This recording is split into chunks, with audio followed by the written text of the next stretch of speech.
All right, today we have a pond pump, all right? But you can actually flow water out with this one too. It's super strong. We're gonna put it together. It's submergible and it comes with its bag so you can cover up so no debris will cover it up because you need to keep this away from debris, all right?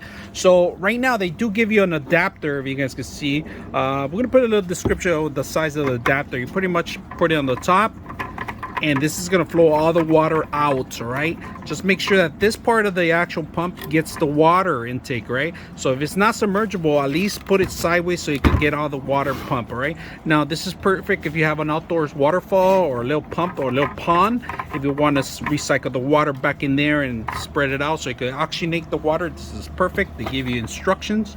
They give you a long cord, if you guys can see, a really long cord. So today we're going to test it out in a little tiny little pond that we have to test, that we test these things out. So we're going to see how fast the water actually floats, and you can use the many adaptations you can use this thing. So let's take a look.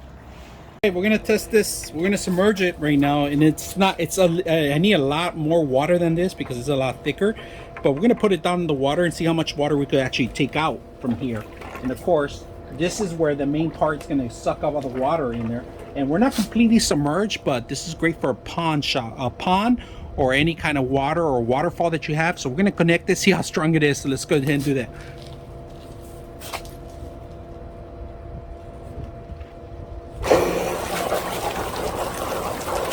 You guys can see it right now. It's pumping the water straight up. That's all I'm going to do. But there's a lot of pressure in here. You guys can see that.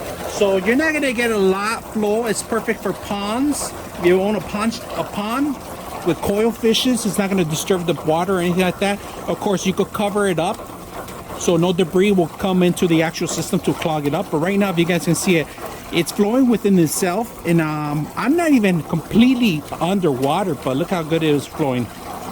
Let's get it a little close up.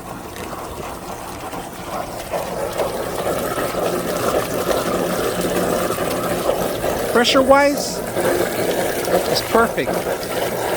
So it's submerged underwater. We can put this on a pond and have it flow up, or if you want to put a waterfall, push the water up and bring it back down. Very simple to install.